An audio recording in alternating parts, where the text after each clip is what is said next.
जहानाबाद जिला एक ऐसा क्षेत्र जो हमेशा से ही लोगों की जुबान पर रहा है। अलग अलग वजहों से जहानाबाद जिले को लोग जानते हैं, लेकिन इन दिनों जहानाबाद के हर गली हर मोहल्ले में बस एक ही चर्चा हो रही है, वह लोकसभा चुनाव की चर्चा। जहानाबाद को बिहार का हॉट सीट बताया जा रहा है। ऐसे में जहानाबाद में राजनीतिक सरजमी पर हलचल भी खूब तेज है। इसी बीच रविवार को जहानाबाद जिले के 2 बार सांसद रह चुके व वर्तमान में बसपा पार्टी से लोकसभा चुनाव लड़ने की घोषणा करने वाले डॉक्टर अरुण कुमार पहुंचे, जहां की उन्होंने एक प्रेस वार्ता की। प्रेस वार्ता में उन्होंने अपनी राजनीति के करियर की शुरुआत कहां से और कैसे की संबंध में विस्तृत जानकारी दी। साथ ही साथ उन्होंने एक और बयान दिया, जहां की उन्होंने अपने आप को प्रधानमंत्री नरेंद्र मोदी का प्रशंसक और विरोधी दोनों बताया। देखिए क्या कुछ कहा डॉक्टर अरुण कुमार ने। चाहेंगे जहानाबाद के लोग। बहुजन समाज पार्टी कोई विचित्रता का विषय मेरे लिए इसलिए नहीं है कि मैंने राजनीति शुरू किया एक्सट्रीम लेफ्ट से, बाद में हम धीरे धीरे आए, सेंट्रिस्ट हुए और इसी घरोहुआ में 11 लोग मारे गए थे, जिसमें धनगामा के वेटरन कांग्रेसी केन सांडिल्या के बेटा भी मारे गए थे। हम पटना यूनिवर्सिटी के विद्यार्थी थे, हम और बैद्यनाथ मेहता वहाँ से थोड़ी देर पहले निकल गए थे। 11 लोग पुलिस इनकाउंटर में मारे गए थे। वहाँ से मेरी राजनीति शुरू हुई है। स्टूडेंट थे, दास कैपिटल पढ़ करके, डायलेक्टिकल मटेरियलिज्म पढ़ करके फर्स्ट ईयर से हमने राजनीति शुरू की थी। लेकिन राजनीति को जिस रूप में हमने देखा है, हमें पीड़ा है आज भी कि हम बहुत कुछ कर नहीं सके। इससे अच्छा हम मास्टरी कर रहे थे। मोह भंग हो गया जी, मोदी जी से भी मोह भंग हो गया, लेकिन मोदी जी ने कुछ अच्छा काम किया है, उसके हम प्रशंसक हैं।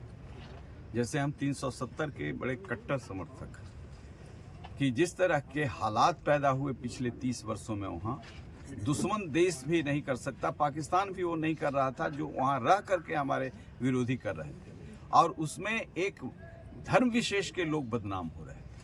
तो एक बड़ा काम किया कि 370 जो हमारे माथे पर कलंक था उसको ठीक किया। लेकिन बहुत सारी चीज़ें हैं जिसके हम विरोधी हैं, बहुत सारी चीज़ें हैं जिसके हम विरोधी हैं। तो सरकार के श्रीमती गांधी ने जो सिक्किम को एनेक्स किया था, तो एनेक्स नहीं किया था, पीपुल चाहती थी, चाइना नहीं चाहता था, बड़ा काम किया था। तो जब हम वो भी बोलते हैं तो बहुत लोगों को बुरा लगता है, जब 370 की भी बात बोलते हैं तो बहुत लोगों को बुरा लगता है।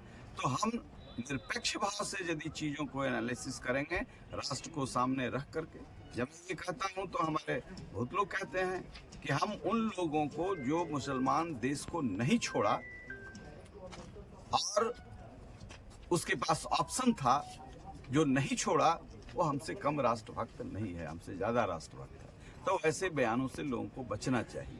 और 370 की जो स्थिति बनी वो अपीजमेंट की वजह से बनी और आतंकवादियों को संरक्षण देने की वजह से बनी। और रूबिया कांड जो पहला हुआ था, उस समय हम उस जमात के साथी थे और हमने कहा था, ये बात कहा था, उसमें हमने कहा था, और एक मंत्री तत्कालीन थे, उनके पास कहा था, उनका बयान भी बाद में आया था कि ये बड़ा खतरनाक स्टेज है कि हम किसी आतंकवादी के सामने घुटना टेक रहे हैं। तो ये सारी व्यवस्था है जिसमें जो सामाजिक सरकार के लोग हैं, जो राजनीतिज्ञ हैं, समाज का जो एक जमहूरियत का पहला चीज़ है कि जो देश में विभिन्न धर्म के लोग रह रहे हैं, विभिन्न मान्यताओं के लोग रह रहे हैं, और इनके भी विभिन्न जातियों प्रजातियों के सवाल पर रहते हैं। राष्ट्र को एक भाव से, एक नज़र से देखना चाहिए, उससे जमहूरियत मजबूत होता है। और यही राष्ट्र के प्रबल होने का, मजबूत होने का दावा है।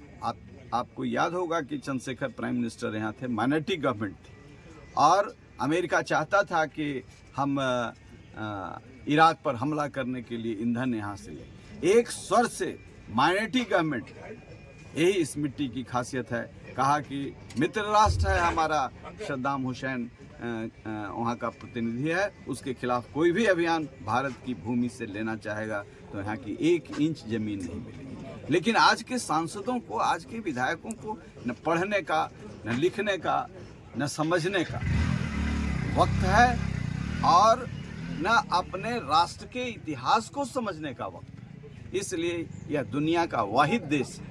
मैं कहता हूँ दुनिया का वाहिद देश है। मैंने बहुत देश में घूमने का काम किया है। दुनिया का वाहिद देश है जहाँ जमहूरियत स्वाभाविक तौर पर है। इसे हम लोग सतत उस दिशा में आगे बढ़ने देने का काम करें। सर, ये बहुजन हमारे समाज पार्टी